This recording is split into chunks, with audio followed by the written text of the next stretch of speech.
Pai, nos direcionar e nos dado homens e mulheres de Deus, Pai, que tem nos abençoado nesse lugar. Nós não somos merecedores de nada, Senhor, mas o Senhor, na sua infinita graça, tem nos abençoado, Pai, demais. Nós somos gratos, Jesus. Obrigado, Senhor, pela vida do pastor Marcelo. Oh Deus, tenho convicção que seremos ricamente abençoados, Pai, por tudo aquilo que o Senhor colocou no coração dele, e certamente hoje ele despejará, colocará, Pai, através do Espírito Santo na vida de cada um aqui, Deus. Eu oro e te agradeço já, Pai.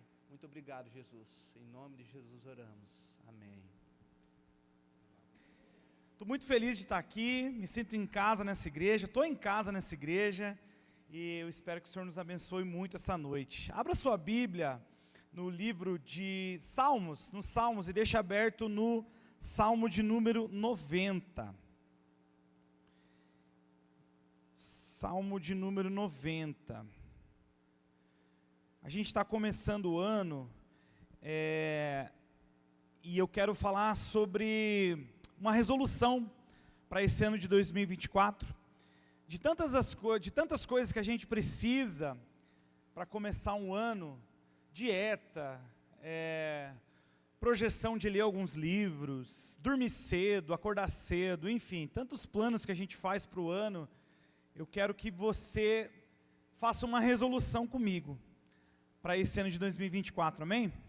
Então vira para o irmão que está do seu lado e fala assim: para esse ano, fala com fé, meu irmão, para esse ano, você precisa de sabedoria, amém?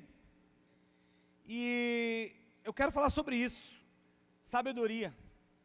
Um amigo meu lá ali de Pinhais, pastor Hudson, ele trouxe uma aplicação, eu achei muito legal, sobre o que é a sabedoria. Sabedoria é a aplicação da inteligência. Então, pessoa inteligente sabe que tomate é uma fruta. O sábio não coloca o tomate na salada de fruta. Então, sabedoria é você aplicar aquilo que você sabe. Sabedoria é aplicar corretamente a inteligência. Mas essa noite eu quero ser um pouco mais profundo com você e dizer o que é a sabedoria numa perspectiva bíblica, amém? Não adianta você apenas ser sábio com as luzes desse mundo, com os olhos desse mundo, com a interpretação desse mundo, não. Nós precisamos ser sábios de maneira bíblica. E biblicamente falando, meus irmãos, sabedoria é interpretar a vida e interagir com o mundo a partir de Deus. Então, repita comigo assim: sabedoria é olhar para mim mesmo, olhar para as pessoas que estão ao meu redor e olhar para as coisas a partir de Deus. Tudo que você faz, tudo que você pensa, como você interage com você mesmo, como você interage com as pessoas, como você toma as suas decisões, como você diz sim, como você diz não. Sabedoria é fazer isso a partir de Deus e a partir da sua palavra. Pensa comigo nos desafios que você tem para esse ano de 2024. Pensa nos desafios que você tem para amanhã, aquele boleto que vai vencer essa semana, as coisas que você precisa fazer, as coisas que você precisa resolver. E muitas vezes, meus irmãos, a gente está fazendo tudo isso de maneira óbvia, pensando como a gente já sabe que funciona. Puxa, se eu fiz errado, eu preciso fazer do jeito certo. Se eu fiz dessa forma, eu preciso fazer dessa forma. Eu queria que você revisse tudo isso a partir de hoje e pensasse a sua vida a partir de Deus, da sua palavra. Vamos firmar um compromisso com isso nessa noite, amém? Sabedoria, de maneira bíblica, é interpretar a vida e as coisas a partir de Deus e da sua palavra. Se tem uma resolução que você precisa para esse ano, é essa: interpretar você mesmo, as pessoas e as coisas a partir de Deus e da sua palavra. E o tema que eu quero compartilhar nessa noite é um pouco mais profundo ainda. Repita comigo assim: estamos em busca de um coração sábio. Se sabedoria à luz da Bíblia é pensar a vida a partir de Deus, então ter um coração sábio, ou buscar um coração sábio, é internalizar isso. É começar uma mudança de dentro para fora. É começar no interior, e meus irmãos, é desse lugar que uma verdadeira mudança começa, a partir de dentro, a partir do nosso coração, a partir do nosso interior. Então, eu gostaria que você prestasse muita atenção em mim nessa noite, porque a minha palavra ela não vai ser muito prática, mas ela vai fazer com que você seja prático a partir dessa palavra, amém? Eu quero que você pense comigo, eu quero que você seja profundo comigo nessa noite. E a minha oração é que o Espírito Santo seja profundo na transformação que Ele vai fazer na sua vida, amém? E o que é coração na Bíblia? Nós precisamos de sabedoria, nós precisamos de um coração sábio. E o que é coração na Bíblia? Muitas vezes, meus irmãos, a gente interpreta coração como um sentimento. E eu quero mostrar para você que, biblicamente, o coração ele é mais profundo que só os nossos sentimentos. Olha comigo aqui nesse slide. O que é o coração, o conceito de coração na Bíblia. Quando a Bíblia fala de coração, ela está falando que o seu coração é a sede do seu ser. O coração é o centro da sua vida. O coração fala do seu intelecto. O coração fala da sua vontade. O coração fala das suas emoções, das suas motivações, da sua imaginação. Então, tudo isso aqui compõe o seu coração, compõe quem você é. E o nosso desafio nessa noite é buscar a sabedoria que dê luz para tudo isso, para a sede do seu ser, para o centro da sua vida, para o seu intelecto, para as suas vontades, para as suas motivações e para a sua imaginação. Tudo que compõe a sua vida, tudo que faz ser quem você é, precisa de sabedoria à luz de Deus, amém? Amém? E eu acredito, meus irmãos, do fundo do meu coração, que se a gente começa a buscar isso para as nossas vidas, a prática do que nós fazemos começa a ser diferente. A resposta que você começa a dar para você mesmo, para Deus e para as pessoas é diferente. Em consequência disso, você vai ver a bênção de Deus tocando a sua vida. Você crê nisso? Você está aberto aí no Salmos 90? Amém? Salmos 90? Abra no versículo 12, por favor.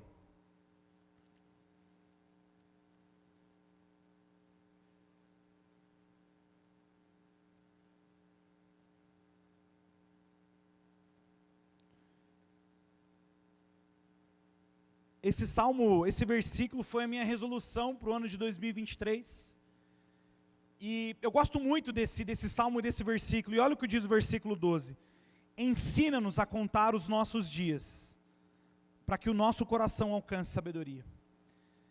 E eu vou falar aqui de alguns princípios norteados por esse salmo, para que a gente alcance um coração sábio. Eu vou falar, em primeiro lugar, nós vamos passear por dois princípios aqui. Esse salmo vai nos ensinar sobre a soberania de Deus. Repita, a soberania de Deus. E repita comigo, a minha fragilidade. Nós vamos caminhar por esses dois princípios nessa noite. Em primeiro lugar, nós precisamos entender que para alcançar um coração sábio, nós precisamos reconhecer a soberania de Deus. E em segundo lugar, nós precisamos entender que para alcançar um coração sábio, nós precisamos reconhecer a nossa fragilidade. Fala para o irmão que está do seu lado assim, meu irmão, mas fala assim com fé, meu irmão, Deus é soberano sobre a sua vida. Mas você é uma pessoa muito frágil. A gente precisa entender isso para alcançar um coração sábio. E Moisés é quem vai nos ajudar. Como assim Moisés, pastor? Moisés foi quem escreveu esse salmo. Provavelmente aí no cabeçalho da sua Bíblia está escrito, Moisés, homem de Deus, foi quem escreveu o Salmo 90. E ele vai nos ajudar aqui. Então, em primeiro lugar, que nós precisamos reconhecer a soberania de Deus para encontrar um coração sábio. E olha o que diz a sua Bíblia, nos dois primeiros versículos do Salmo 90, e Moisés falando para nós, Senhor, Tu tens sido o nosso refúgio, de geração em geração. Antes que os montes nascessem e tu formastes a terra e o mundo, de eternidade a eternidade, tu és Deus. Eu estou lendo aqui na NVI, de repente a tua versão pode ser um pouco diferente, mas nesses 2 primeiros versículos, Moisés ele está destacando aqui, meus irmãos, aquilo que nós precisamos reconhecer em primeiro lugar para alcançar a sabedoria no nosso coração, e é reconhecer a soberania de Deus. Eu não sei se você sabe, mas o conceito de soberania é uma autoridade superior, que não pode ser restringida por nenhum outro poder, e portanto, constitui-se como poder absoluto. Se Deus é soberano, o poder de Deus ele é absoluto sobre a minha e sobre a sua vida. Na verdade, Deus é soberano sobre todas as coisas. O poder dele é absoluto sobre tudo. Mas eu e você precisamos entender que essa soberania precisa ser vista nas nossas vidas. Eu queria que você pensasse comigo, se Deus é soberano sobre todas as coisas, e a gente declara isso, nós cantamos sobre isso aqui no louvor dessa noite, nós cantamos sobre a soberania de Deus, mas será, meus irmãos, que essa soberania só é vista daquilo que a gente fala, do que a gente canta? Será que essa soberania de Deus é vista sobre as nossas vidas mesmo? Será que Deus é soberano sobre as nossas vidas? Porque se Ele é soberano, pressupõe que Ele governa sobre nós. Ele não apenas nos influencia, mas Ele governa e nos direciona. Ele direciona os nossos pensamentos, Ele governa sobre as decisões que nós tomamos. O que eu tenho percebido é que a gente verbaliza isso com muita facilidade. A gente diz isso, a gente deseja isso com muita facilidade. A gente concorda, a gente quer que Deus seja soberano. Mas, meus irmãos, a verdade é que a gente busca a Deus muito mais pelo que Ele faz e não pelo que Ele é. A gente canta sobre a soberania de Deus, a gente fala, a gente deseja, mas na prática, Deus tem sido Deus pelas bênçãos que Ele nos dá, e não necessariamente por quem Ele é.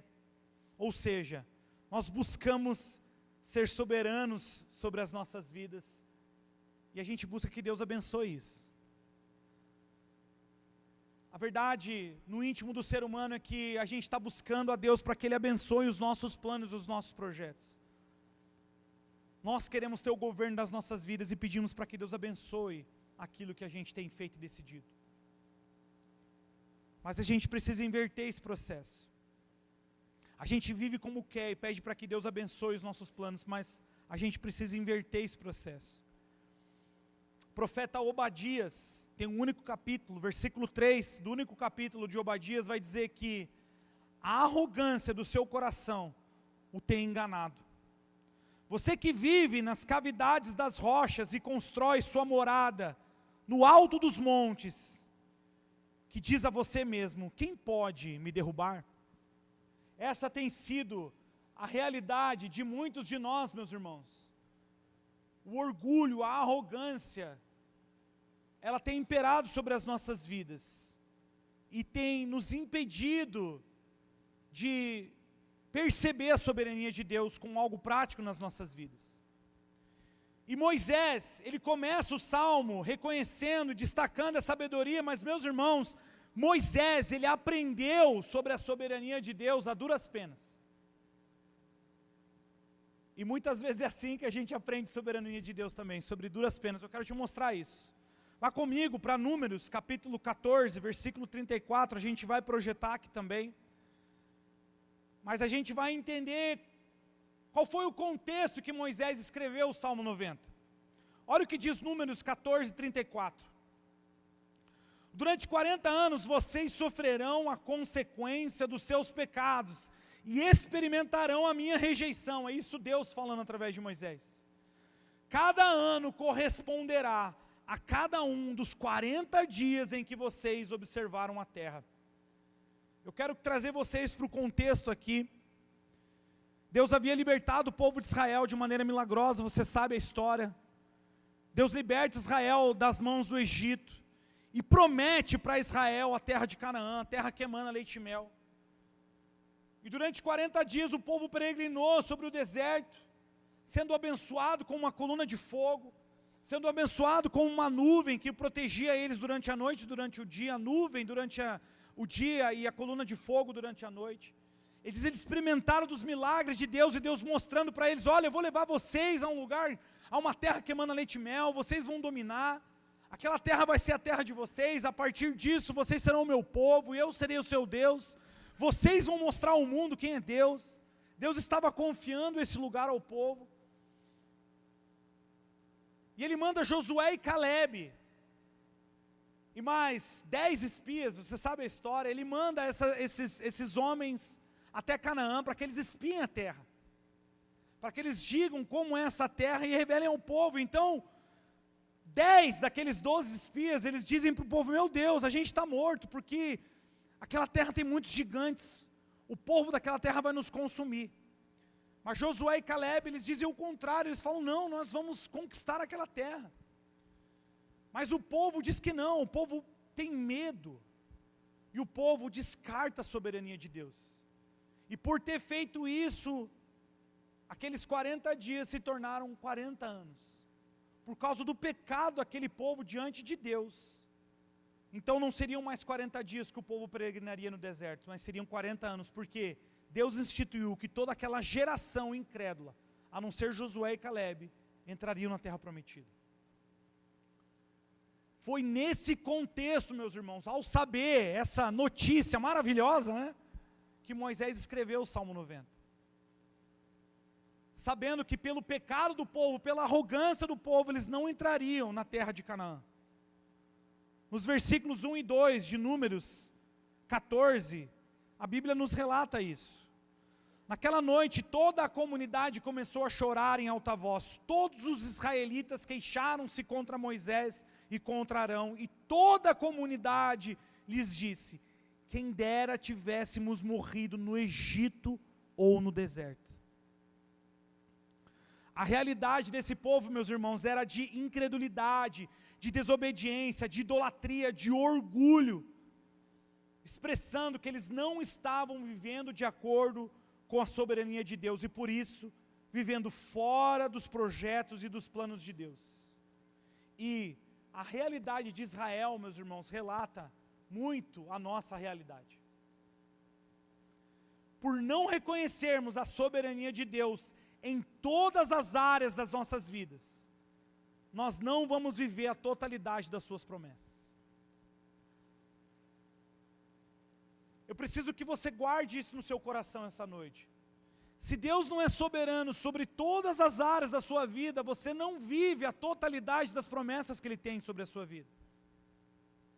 E muitas vezes o que a gente tem demonstrado é uma fé manca, é um relacionamento com Deus pela metade, porque nós não avançamos naquilo que Ele tem de total para nós, então nós não vamos viver o que Ele tem de total para nós. Você não vai experimentar de tudo que Deus pode te oferecer, se Ele não for tudo na sua vida. Quem está entendendo? Nós precisamos viver a totalidade da soberania de Deus, meus irmãos, para viver a totalidade das suas promessas.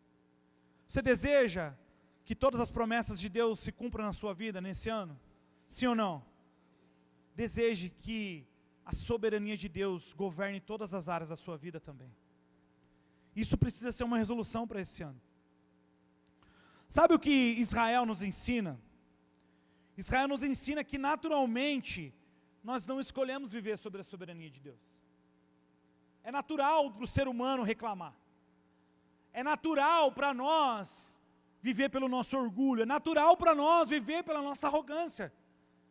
É o pecado que está em nós. Nós alimentamos o desejo de fazer as coisas da nossa forma, sim ou não?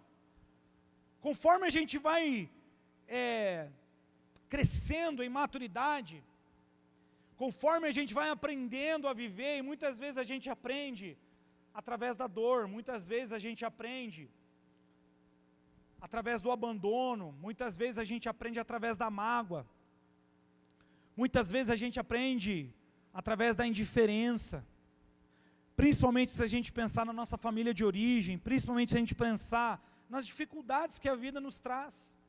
A gente aprende a responder à vida a duras penas, meus irmãos. A vida não é fácil muitas vezes. A gente queria ter a vida do Instagram, sim ou não? Eu queria, não sei você, muitas vezes eu queria. Por isso que muitas vezes a gente perde tempo nas redes sociais, porque ali as pessoas mostram só o que está bom. Ninguém mostra as dificuldades, ninguém mostra as brigas, a mágoa, a falta de perdão, ninguém mostra o abandono, a indiferença, a doença, a falta de dinheiro, ninguém mostra. Mas o que nos faz crescer muitas vezes e responder à vida são as coisas difíceis. E naturalmente a gente vai responder à vida do jeito que a gente sabe. Mas eu creio que Deus está aqui para que a gente aprenda com Ele, amém? Como eu falei, naturalmente nós vamos viver a vida da nossa forma, mas eu quero trazer uma boa notícia para você. Jesus Cristo morreu para que a minha e a sua natureza fosse transformada. Na sua força você não vai conseguir, mas na força dele você vai. Através do Espírito Santo, eu e você, nós temos totais condições de submeter a Deus. De repente você está aqui e você não tem força para fazer o que Deus quer que você faça. Sabe o que eu te digo? Bem-vindo ao clube. Pastor, eu não consigo fazer a vontade de Deus. Bem-vindo ao clube. Ninguém consegue. Mas através do Espírito Santo, o Espírito que ressuscitou Jesus dos mortos, você não apenas consegue, mas você vai fazer isso, amém? Olha o que diz o Evangelho de João, no capítulo 15, os versículos 10 a 11, olha o que diz. Jesus falando para nós, se vocês obedecerem aos meus mandamentos, permanecerão no meu amor, assim como tenho obedecido aos mandamentos de meu Pai, e em seu amor permaneço. Tenho dito estas palavras para que a minha alegria esteja em vocês e a alegria de vocês seja completa. Jesus está nos chamando a desistir da nossa soberania nessa noite, para que a soberania de Deus nos toque.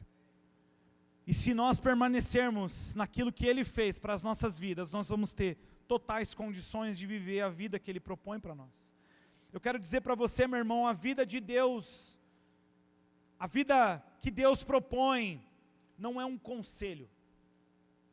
A vida que Deus propõe é uma ordem. Deus não dá um conselho para mim e para você, Deus dá uma ordem. Ele precisa reinar em todos os aspectos, sobre os seus relacionamentos, sobre o seu trabalho, sobre as suas finanças, sobre a sua faculdade, sobre os seus estudos. Deus precisa reinar sobre os seus sonhos. Deus precisa reinar sobre os seus desejos. Deus precisa governar tudo na sua vida.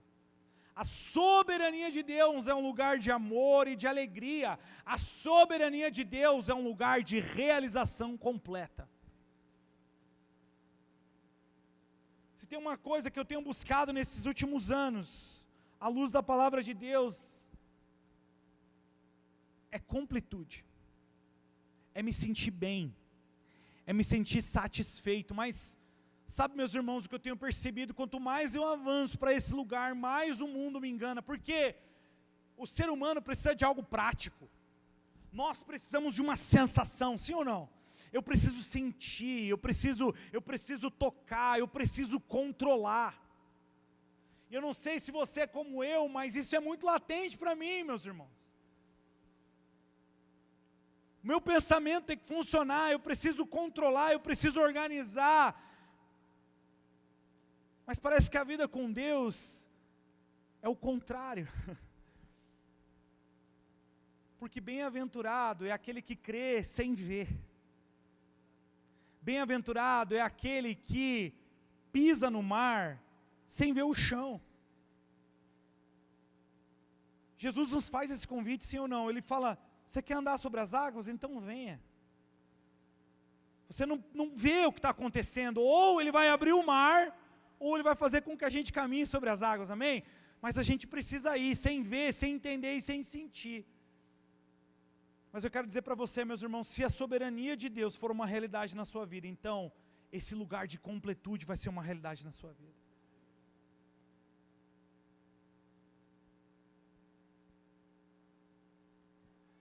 Moisés nos ensina algo precioso aqui.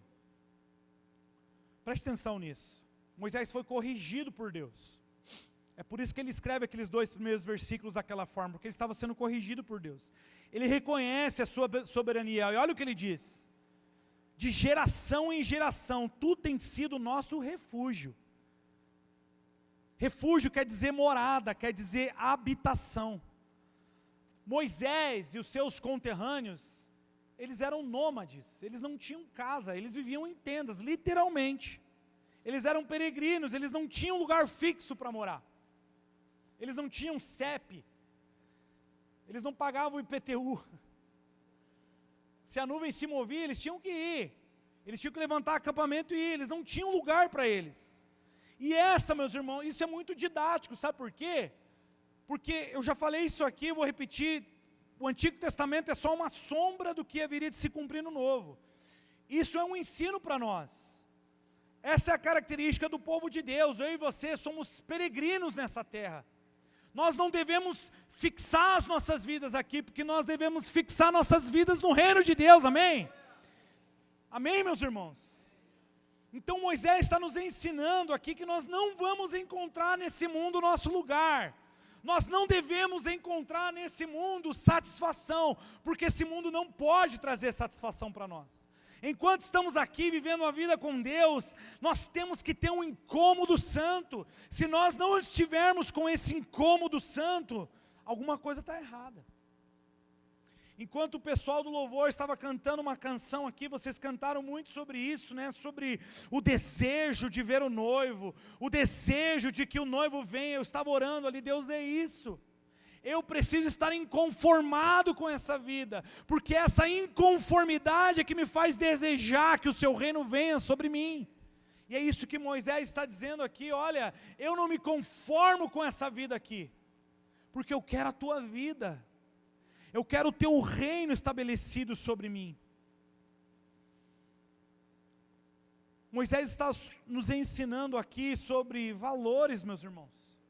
Moisés está nos ensinando sobre padrões, sobre fundamento. Ele está nos dizendo aqui que nós não vamos encontrar descanso nessa terra. Ele está dizendo que nós não vamos encontrar morada nessa terra, porque Ele é o nosso descanso. Deus é a nossa partida, e Deus é a nossa chegada. Você pode dizer amém para isso? Enquanto eu estava fazendo esse sermão, Deus me levou ao ano de 2020, o ano do ápice do Covid, da pandemia. E foi um ano em que eu comecei muito empolgado com o Ministério de Jovens ali na Alcance Pinhais. Eu lembro que foi um ano onde a gente conseguiu fechar o Rodolfo Abrantes para ministrar no nosso retiro. A gente ia levar o Rodolfo, estava tudo certo, para levar o Rodolfo Abrantes para o nosso retiro. Foi um ano que Deus, Ele me aproximou de um designer, que o cara cobra, se eu não me engano, 10 mil reais para fazer uma identidade visual, cara bom, e ele fez de graça a identidade visual do nosso retiro.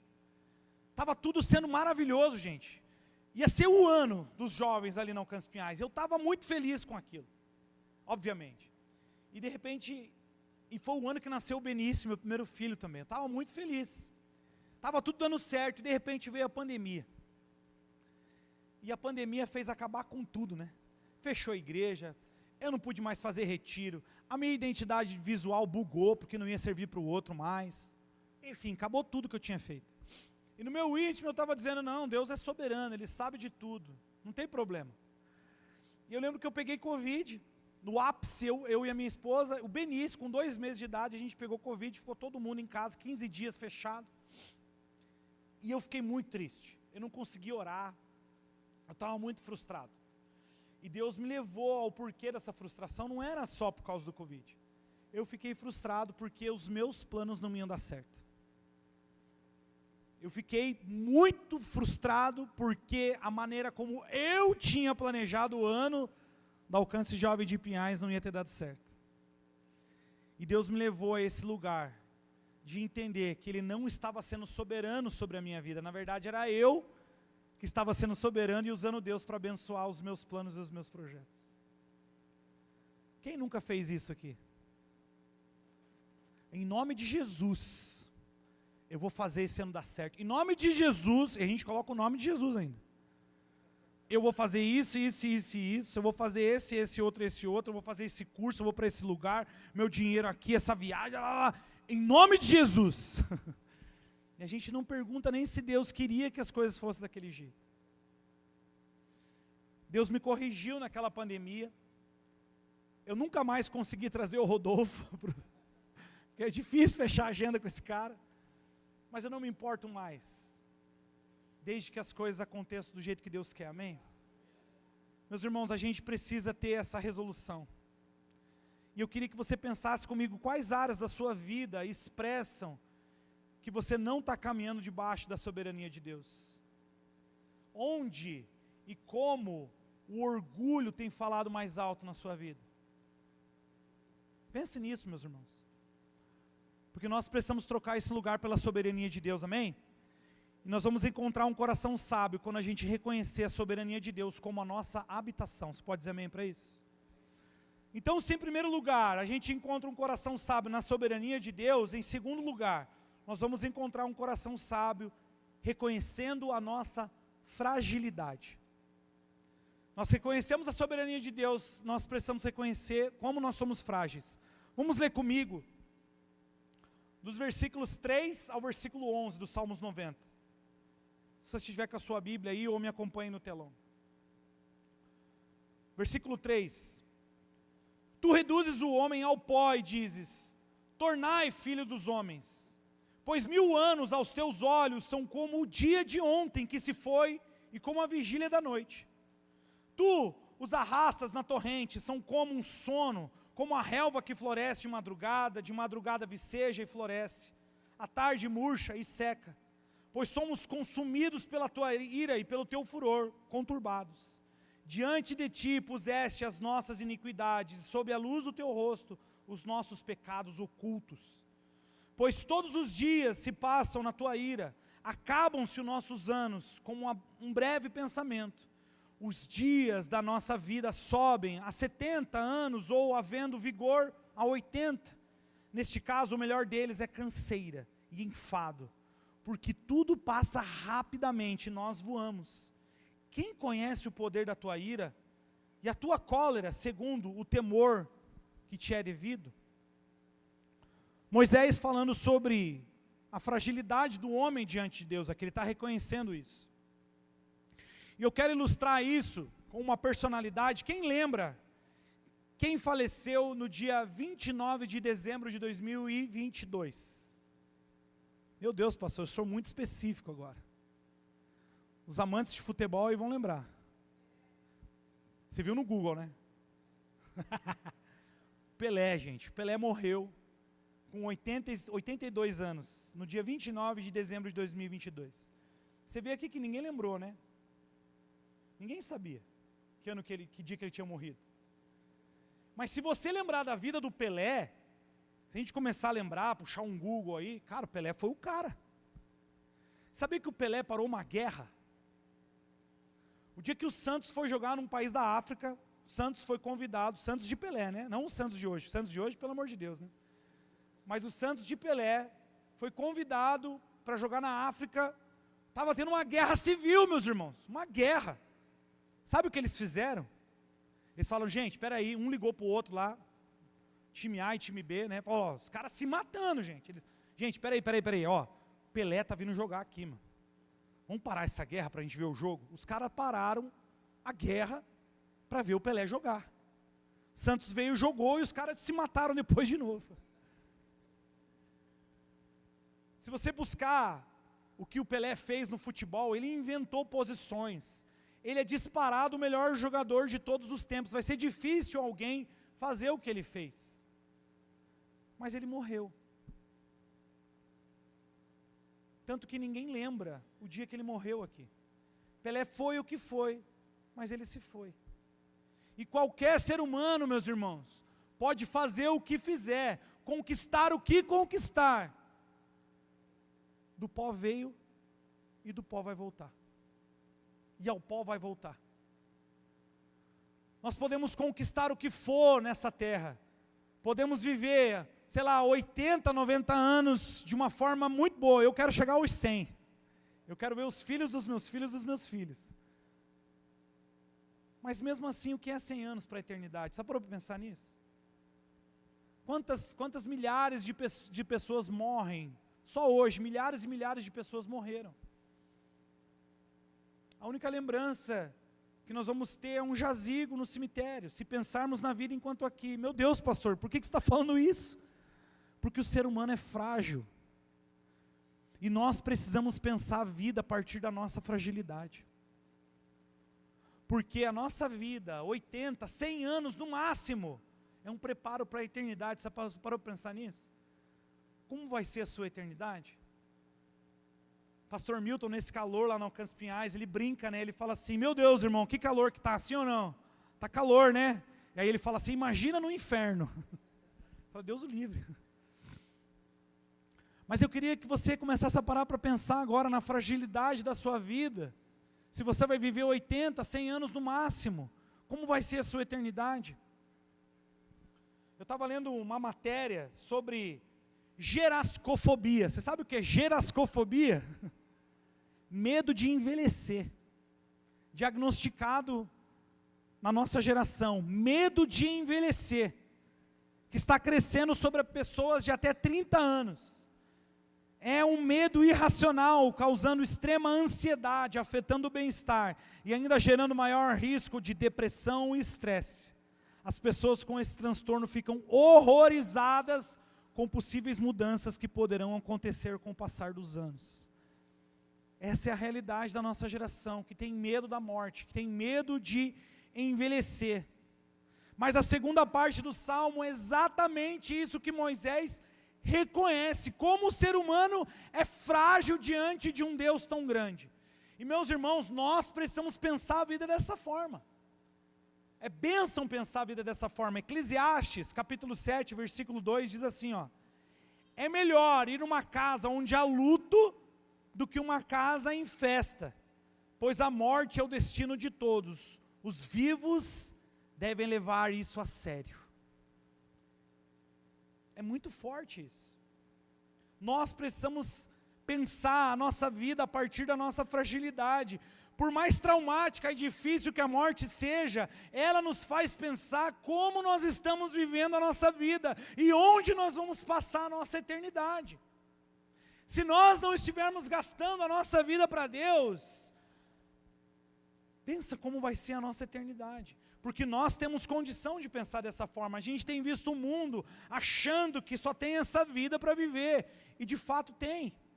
Mas é um preparo para a eternidade. Eu quero fazer você pensar nisso nessa noite. Pensar a sua vida a partir de quão frágil você é. O que você está construindo? Qual vai ser a repercussão da sua vida quando essa vida aqui acabar? Jesus nos lembra disso, lá em Mateus capítulo 6, versículos 19 a 21. Ele diz o seguinte para nós: não acumulem para vocês tesouro na terra, onde a traça e a ferrugem destrói, e onde os ladrões arrombam e furtam, mas acumulem para vocês tesouro nos céus, onde a traça e a ferrugem não destrói, e onde os ladrões não arrombam nem furtam, pois onde estiver o seu tesouro, aí também estará o seu coração. Além de mostrar a fragilidade do homem diante de Deus, Moisés, nesses versículos que nós lemos, ele nos mostra como é triste viver essa vida à luz do pecado. Porque foi o pecado que fez isso com o povo lá em Israel. O pecado, meus irmãos, ele nos faz cair no auto-engano de achar que está tudo bem.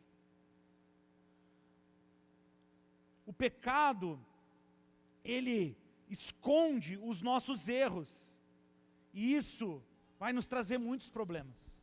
Esconder os nossos erros, achar que está tudo bem, viver uma vida de pecado é um sério problema. E Moisés, ele faz questão de dizer isso. Pusestes as nossas iniquidades diante de ti, e sob a luz do teu rosto, os nossos pecados ocultos. Durante 40 anos, ele presenciou uma geração inteira morrer. Você sabe o que é isso, meus irmãos? Imagina você ver, durante 40 anos, as pessoas irem morrendo por causa do pecado. Eles não desfrutaram da bênção de Deus por causa do pecado. E muitos de nós estamos vendo a nossa geração morrer sem experimentar da bondade e da fidelidade de Deus por causa do pecado. E isso é muito sério. Nós, como igreja, precisamos abrir os nossos olhos para isso. Porque tem uma geração inteira indo para o inferno, porque está vivendo a sua fragilidade a partir do pecado.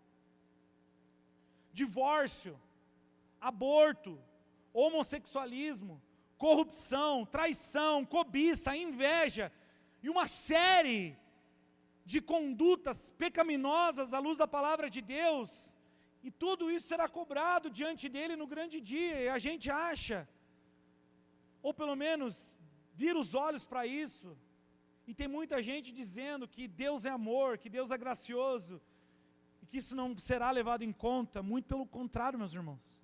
A palavra de Deus é clara. Olha o que diz 1 Coríntios capítulo 6, de 9 a 10.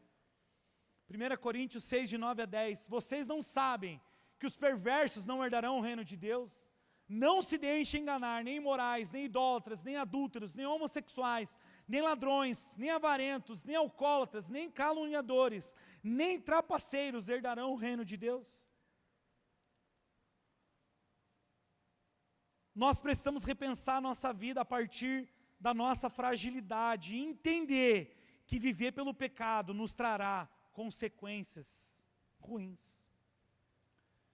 Mas eu também tenho uma boa notícia para te dar, porque todas essas características aqui, elas não falam sobre a identidade, elas falam sobre a conduta. Elas estão falando sobre quem pratica isso. Agora, eu e você fomos alcançados pela graça de Jesus, o sacrifício de Jesus que não apenas perdoa, mas nos purifica de tudo isso, e nos transforma, para que as nossas vidas sejam vividas a partir da sabedoria de Deus, a partir da bênção de Deus.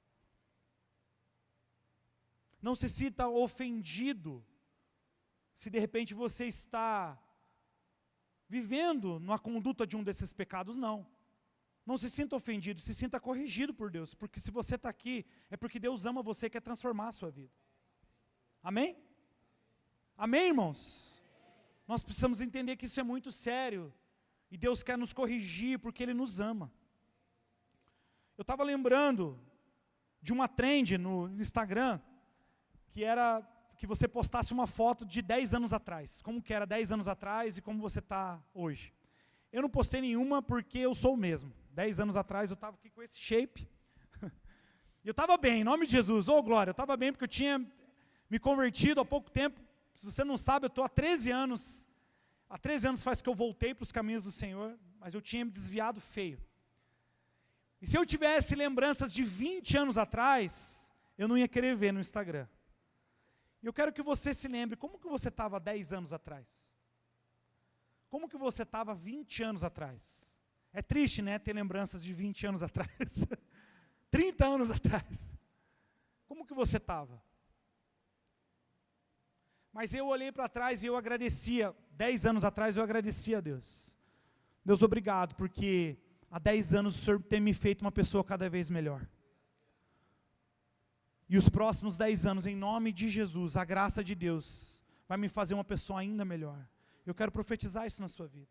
As suas lembranças de daqui 10 anos, de 10 anos para frente vão ser melhores. Você vai olhar para essa pessoa que está aqui, você vai dizer, glória a Deus, porque o Senhor me fez prosperar. Glória a Deus, porque o Senhor me tem feito melhor. Glória a Deus, porque o Senhor tem me perdoado. Glória a Deus, porque o Senhor tem me transformado. Glória a Deus, porque o Senhor tem alcançado a minha família. Glória a Deus, porque o Senhor tem alcançado o meu trabalho. Porque o Senhor tem alcançado a minha igreja. Porque o Senhor tem alcançado o meu ministério. Meus irmãos, daqui 10 anos a sua vida vai ser ainda melhor. Sabe por quê? Porque você está decidindo a partir de hoje viver a fragilidade da sua vida a partir da sabedoria de Deus.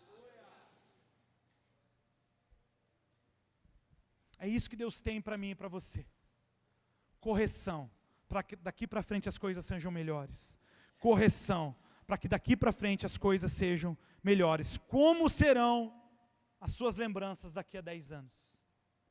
Nós encontramos um coração sábio quando reconhecemos a nossa fragilidade diante de Deus e procuramos viver à luz da sua vontade. Eu quero terminar falando sobre o terceiro e último ponto da minha mensagem, que eu e você, nós vamos encontrar um coração sábio, reconhecendo e clamando pela graça de Deus. Então nós encontramos um coração sábio quando a gente reconhece a soberania de Deus, quando a gente reconhece a nossa fragilidade. E à luz de tudo isso, nós precisamos clamar pela intervenção da graça de Deus, amém? Olha o que diz os versículos 12 a 17 do Salmos 90. Ensina-nos, Senhor, a contar os nossos dias, para que alcancemos um coração sábio. Volta-te, Senhor. Até quando estarás indignado? Tem compaixão dos teus servos, sacia-nos de manhã com a tua bondade, para que cantemos de júbilo e nos alegremos todos os dias. Alegra-nos por tantos dias quanto tem nos afligido, por tantos anos quanto suportamos a adversidade.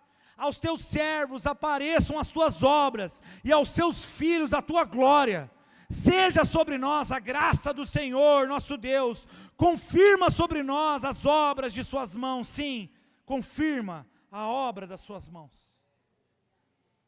O coração sábio faz essa comparação. Ele reconhece a soberania de Deus e ao mesmo tempo a sua fragilidade diante de um Senhor tão poderoso. E aqui, meus irmãos, aqui vai o ponto alto desse salmo, que dá sentido à oração de Moisés. Repita comigo: quebrantamento. Mais forte: quebrantamento. Sabia que é isso que Deus procura, meus irmãos? Deus não procura a sua perfeição. Quem faz ser você perfeito é o Espírito Santo, não é você. Deus procura o seu quebrantamento. Ele rejeita o orgulhoso, mas Ele exalta o humilde e contrito de coração. Essa é a chave para que eu e você alcancemos a sabedoria e a soberania de Deus. Quebrantamento. Reconhecer que somos totalmente dependentes de Deus. Clamar pela intervenção da sua graça em nossas vidas. Eu queria que você ficasse em pé.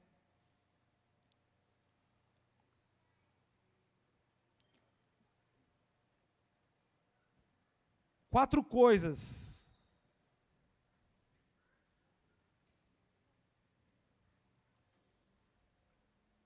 de quatro maneiras Moisés nos ensina aqui de como a intervenção de Deus vem sobre as nossas vidas. Depois que esse culto acabar, nessa semana, decida fazer um devocional em cima desse salmo. E você vai encontrar talvez outras coisas aqui. Mas dos versículos 12 ao versículo 15, de 12 ao 15 ali do Salmos 90, a gente pode resumir a intervenção de Deus de quatro formas sobre as nossas vidas. Em primeiro lugar, Ele é a nossa sabedoria. A gente precisa, preste atenção nisso, meus irmãos, a gente precisa olhar para nós, a gente precisa olhar para as pessoas que estão ao nosso redor, para as circunstâncias da nossa vida, não a partir da nossa ótica, mas a partir da ótica de Deus. Talvez a sua ótica sobre você seja de depressão, seja uma ótica de ansiedade. Talvez você olhe para você e você não goste do que você vê. Talvez você esteja olhando para você com autocomiseração, com pena de si mesmo. Mas Deus não vê você assim. Deus te vê um filho, uma filha. Talvez você esteja olhando para o seu irmão, para o seu semelhante, para alguém que fez mal para você, que talvez aos seus olhos, a sua justiça, essa pessoa mereça sofrer. Talvez pela justiça dos homens, essa pessoa precise pagar o seu erro. Não é disso que eu estou falando. Mas é do peso que você está carregando no seu coração. Você entende isso?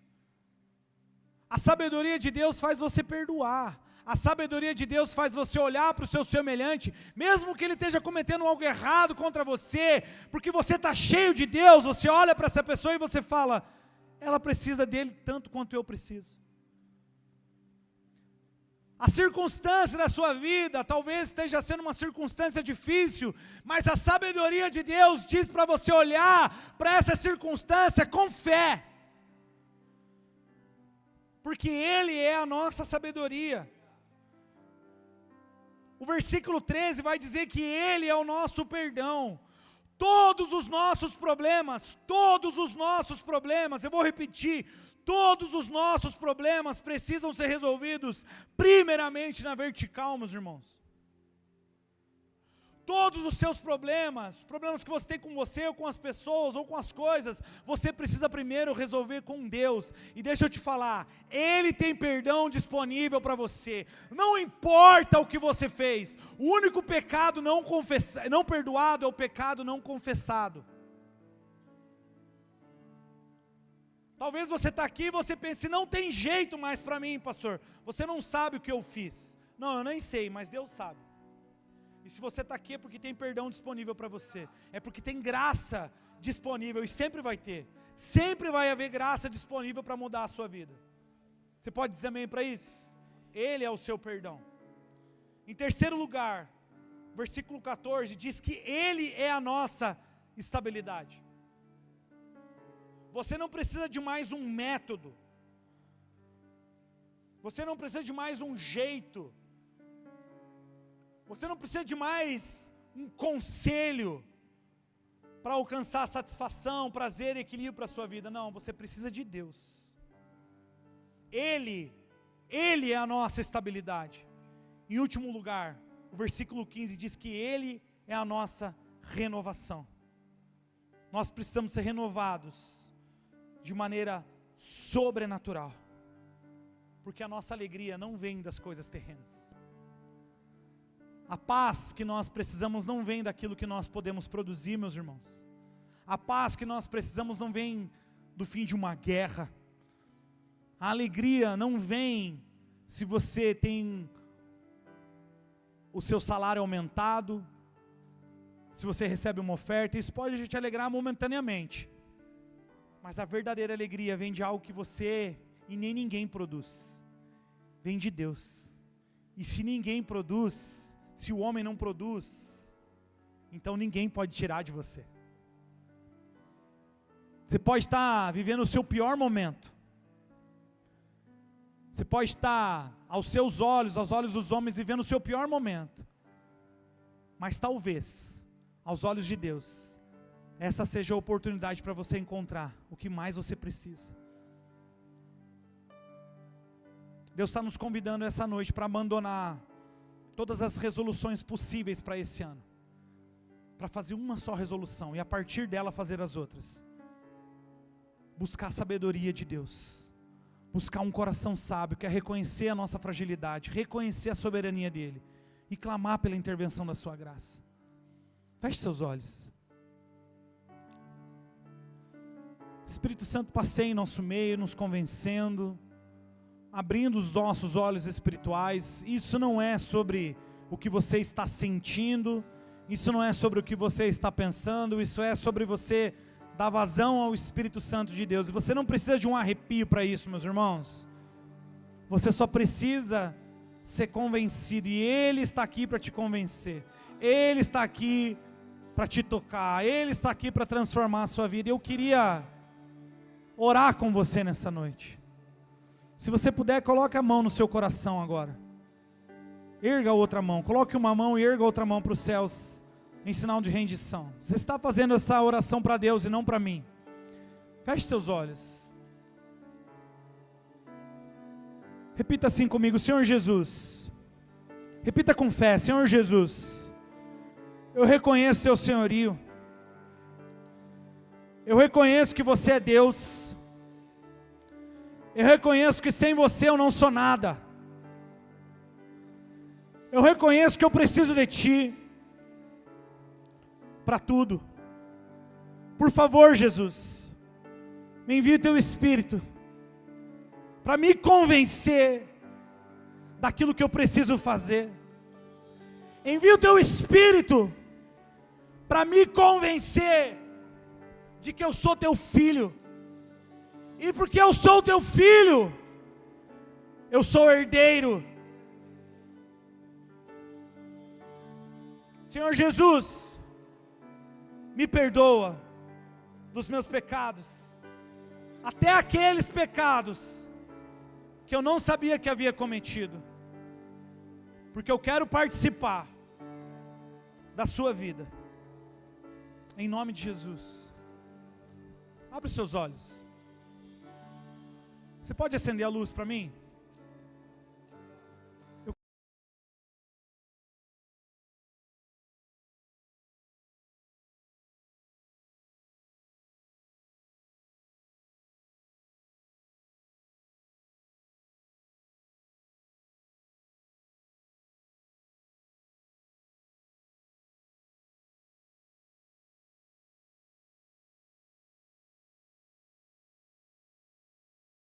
Primeira vez eu quero orar por você.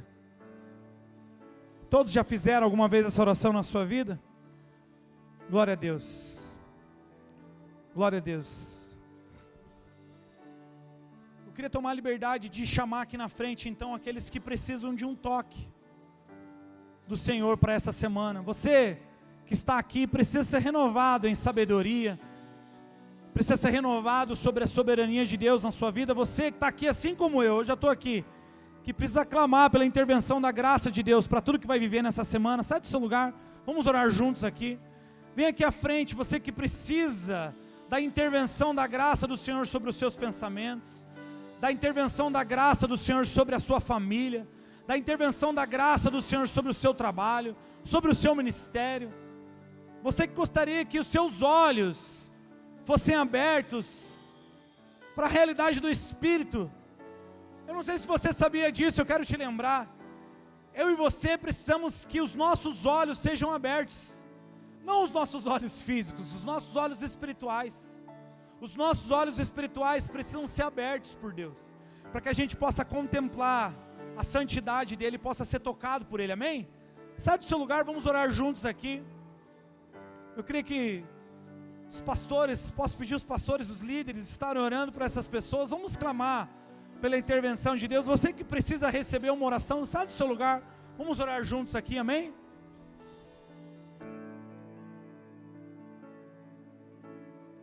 Tu és soberano.